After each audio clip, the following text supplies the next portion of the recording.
Good morning, everyone. This is your host, Akash, your mentor. And in the first lecture, we had studied about the modes of communication, the importance of communication. In the second one, we came across criticality or the urgency of knowing alphabets, how to play around with alphabets, how to form different words with alphabets, and then how to pronounce those words using the rules of syllables. Children, the first function that alphabets render in the English grammar or English language is that they form words. They combine and they form different words that mean differently. Next, they also combine to form syllables, and syllables are of utmost importance when it comes to pronunciation. Next up, let's also deal with the certain concepts of English language, which is or which will definitely augment you or will help you in regard with the writing in a particular language correctly, error free. So, children, what you see here is a blend of three words. Those are alphabets, words, and sentences. We've already dealt with the first two words. Those are alphabets and words. Let's deal with sentences, the fragments of it today. In the next lecture, I'm going to give you a detail about what sentences are, how many sentences are there, how do you form sentences, and so on. So, for the time being, we're still dealing with words, but a combination of words which are definitely not sentences in terms of its completion, but they are fragments of sentences. So, let's move ahead. Now, children, there are 26 alphabets that read the world of English for us. Now, parts of speech and other tools. Now, children, I am definitely not describing these parts of speech to you here, but using these parts of speech, I'm going to come to a point where we will understand what is the criticality and what is the essentiality, the necessity of that word called words. Now, we've got nouns, pronouns, adjectives, verbs, adverbs, prepositions, we've got interjections, conjunctions, and we've got articles. In the same category, somewhere hidden lies demonstratives and many more. Now, children, you need to understand that all these definitions, all these words are again described and detailed and defined using different words. So, this is the necessity of understanding words, of befriending words. All right. So, if you define a noun, it will require a set of words. For example, the name of a person, place, animal, or thing. This is the common way of defining a noun. This is how it goes in our usual language, right? So these are all words that combine to form a sentence, and that sentence has a purpose to define nouns. So it comes down to one thing, that is words. So children, we need to befriend words. Try to try to collect as many words as possible. Try to gather as many words as possible in your dictionary, not the dictionary that you purchase from the market, but the dictionary that you hold up here in your brains, which is ready to use all the time whenever you want to speak or convey an idea to somebody. Moving ahead, the essence of words, the flavor of words. Children, I would define words as the basic building blocks of any language at all. Basic building blocks, this is how you build up walls brick by brick. Slowly and steadily, you get to develop a wall, a firm, a rigid, a turgid wall that is called language, of course, in this case. Next up, a sentence is completely dependent on words to convey an idea. Supposedly, you're given a task to frame a sentence to convey a certain idea. Just in case if you lack ample words and proper choice of words, you are definitely not going to convey the correct idea. You may be erratic a little. Next, without words, last but not the least, no sentences can be formed. And that's a very relational, relatable sentence. So that is, these three are the essence of words. Next, we've got fragments of sentences. As I told you, we're not going to discuss about sentences here, but parts of sentences. Now, children, There are two fragments of sentences. There are two parts of sentences. I'm not talking about subject and predicate here.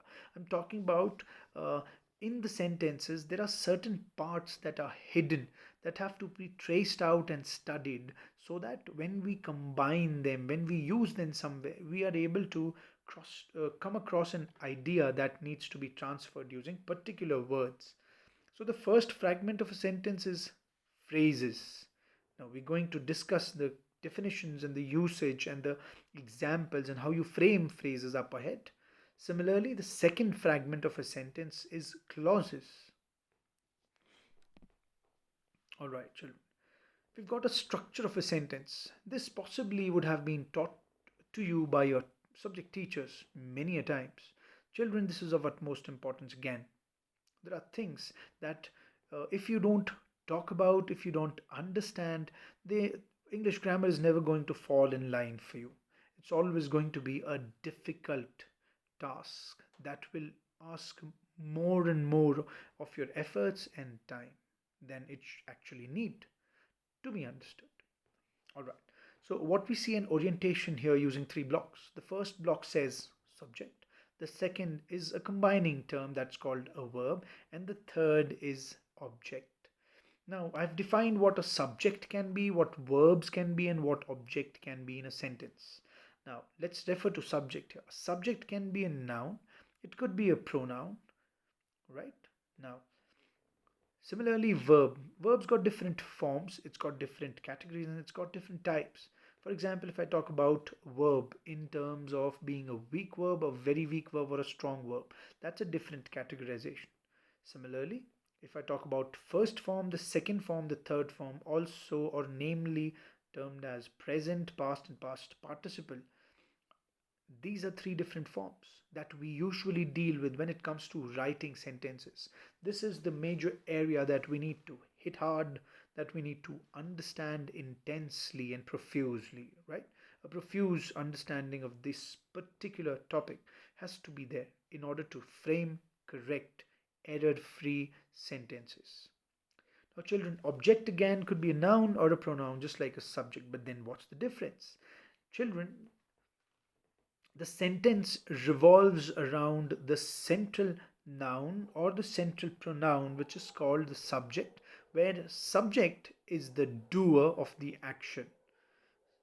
Similarly, or if I say unlikely to a subject, an object is a noun or a pronoun that is at the receiving end of that particular action that will be displayed by the verb used in the sentence. So these two are pretty much similar, but at the same time they have differences. Such a kind of a situation is called paradox, where something goes along at the same time is contrary to each other. So that existence of a yes and a no, that existence of a do and a don't at the same time is called a paradox. This is how I explain it in easy conceptual terms. All right, moving ahead, we get phrases and clauses. Now this is the first introduction to phrases and clauses. Now children, phrases, they do not make complete sense. It simply says, uh, when you'll read a phrase, you've got ample examples to deal with up ahead, but then for the time being, if I explain phrases to you, they do not make complete sense. The moment you read a phrase, you will understand that something or the other is lacking for the completion of sense in that particular phrase.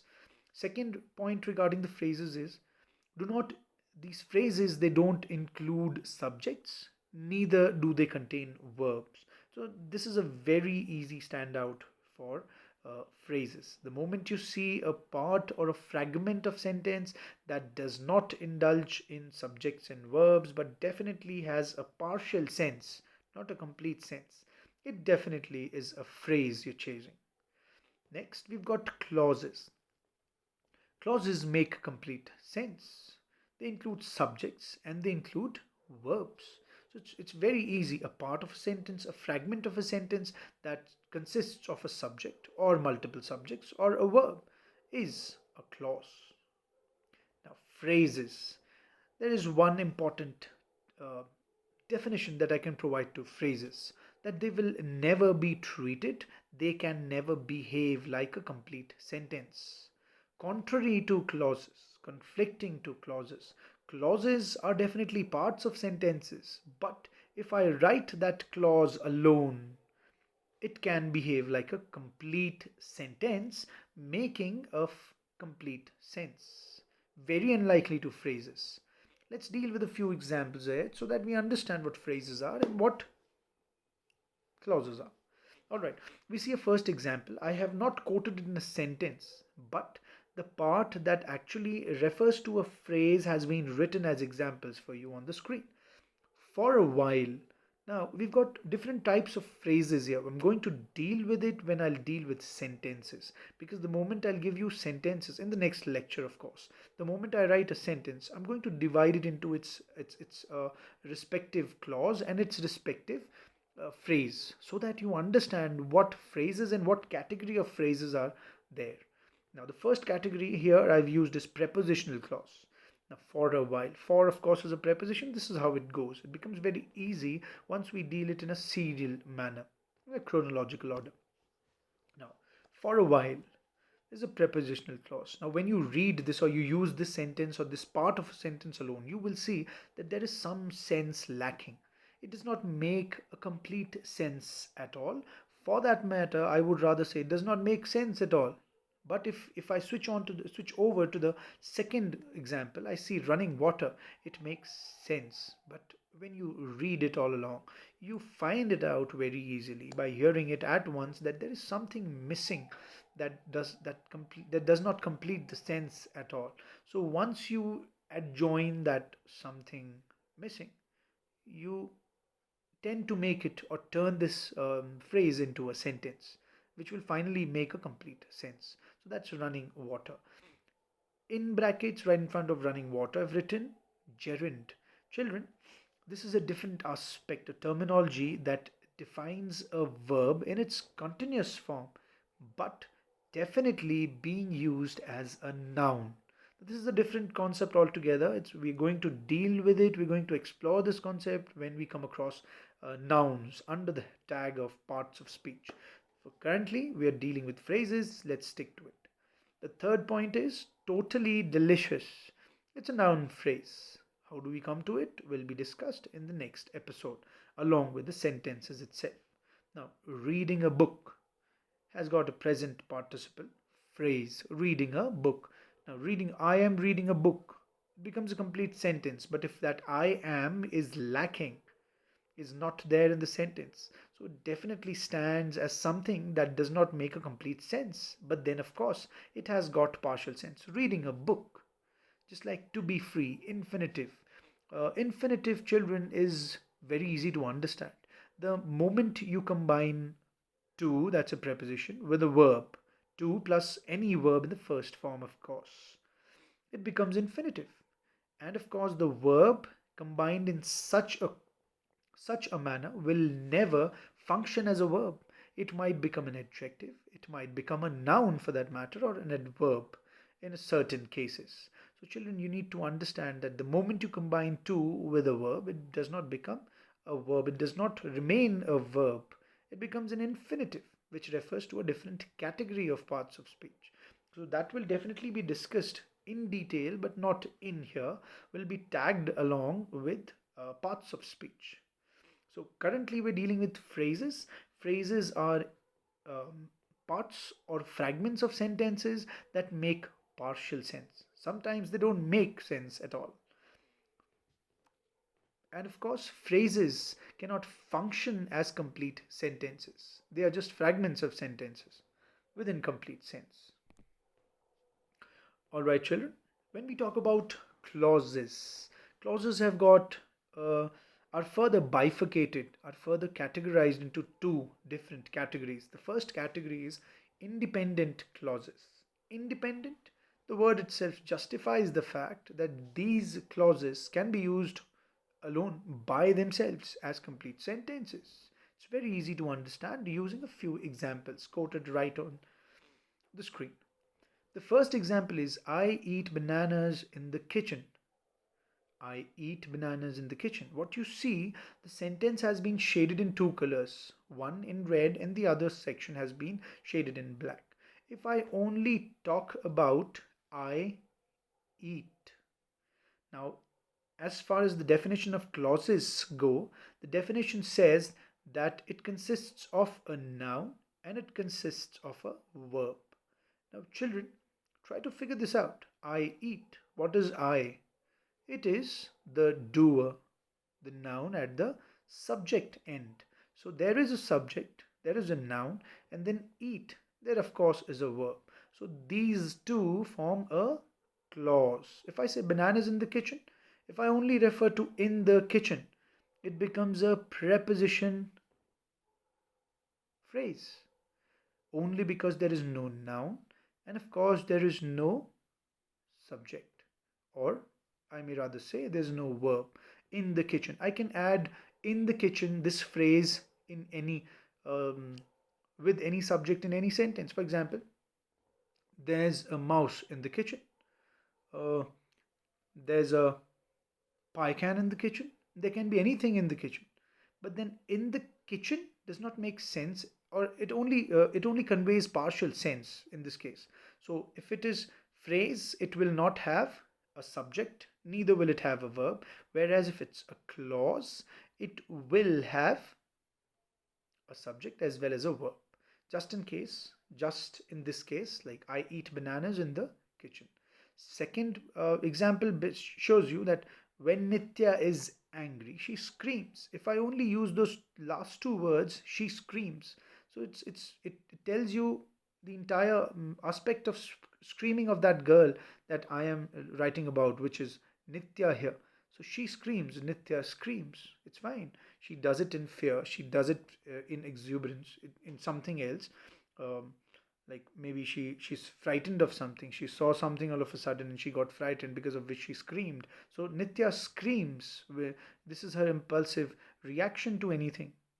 So that is justified that it can be used as an individual sentence. So independent clauses can be used as sentences. The third example is I look for pictures when I read a novel. I look for pictures when I scrounge my cupboard. So it can be anything, but if I only talk about I look for pictures, it's an independent clause, can be used as a sentence in itself. It does not need any other subordinate clause. It does not use any other, it might not use any other phrase in order to complete itself as a sentence, because it approves as a sentence already. Now, next, let's talk about subordinate clauses, also known as dependent clauses. A person who never made mistakes, never tried anything new. Now, who never made mistakes? This is a clause. Who never made mistakes? Now, children, when you write this part of the sentence, when you tag this part of a sentence alone by itself, you will see that it is in need of a certain part of a sentence, again preceding it or exceeding it, but it will definitely need certain parts that will complete itself or to be approved as a sentence. So children, when you see such kind of clauses, it is, or those are subordinate clauses, because they are dependent on other clauses, they are dependent possibly on other phrases to complete or to approve themselves as a sentence. Next, we've got what you are will show in what you do. Now, what you see, what you are. When you only write these three words as a sentence, they will never approve to be a sentence, only because they are lacking something either before them or after them in order to complete their wholesome meaning, or in order to form a sentence.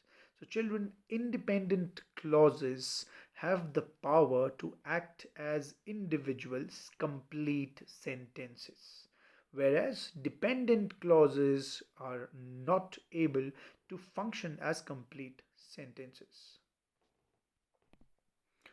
Moving ahead, children, we've got certain examples of clauses here. Just like we explored a few examples of phrases, we're now exploring examples of clauses. Whatever prime minister. Now I can end a sentence with this clause, or I might begin this a sentence with this clause. But why do I say it's a noun clause? Because I see prime minister, I see a noun. Maybe this noun ends up in an object side, or maybe this noun ends up in the primary side, or that is the subject side. We don't know, but then after all, above all, we can use it as a noun. Next, we've got I know that things happen. Now this is a connector, that, right? It is defined in other ways in grammatical terms, in technical and grammatical terms. But then here I'm using the word connector to define that here. I know that things happen. It's again a noun clause. Similarly, the house which we rented. Now, which relates you to the house. If I'm not using which here, the sense will be incomplete and the sentence will get disoriented. So, in order to orient, I'm using another connector here, which connects me or relates me to the word called house. The house which we rented, the house which I rented last year. Similarly, now what I see is which we rented. Children, do you believe or do you feel that is this an independent clause or a dependent clause? Yes, definitely this is a dependent clause. It needs something else that has to be fitted right in the beginning or maybe at the end in order to complete its sense. Next, we've got put it where we can see it. The woman who is in the red dress, the woman who is in the red dress, the woman who is in the car, the woman who is in somewhere else. That's a relative clause. Why does it become a relative clause? Because I'm using the word who, which relates me to or relates me with this woman that I'm talking about in the sentence. All right, children. So I hope the concept of clauses and phrases is pretty much clear to you by now. But then, even if you've got like queries uh, lingered on, what you can do is you can wait for the next episode where we are going to discuss in detail sentences and, of course, structure of sentences, kinds of sentences, or I may say categorization or types of sentences, and then we are definitely going to disintegrate those sentences into their different clauses, into their different phrases, and then we're going to identify the kind of clauses and the kind of phrases over there, so that we get a detailed idea, a detailed exploration of what needs to be done. All right, children, we always end up with backup tasks. Worksheet 1, that will deal with creativity with words, just like we did in the first, in the second. So, what we're doing is, you might feel that the first worksheet will fall common. No, that is definitely going to have different flavors of creativity with words. It's not going to be a monotonous task that I'm going to hand over to you. Talking about worksheet 2, it will deal with sentences, phrases, and then the relativity of sentences and phrases. The worksheet 3 will deal with sentences, clauses, and their relativity.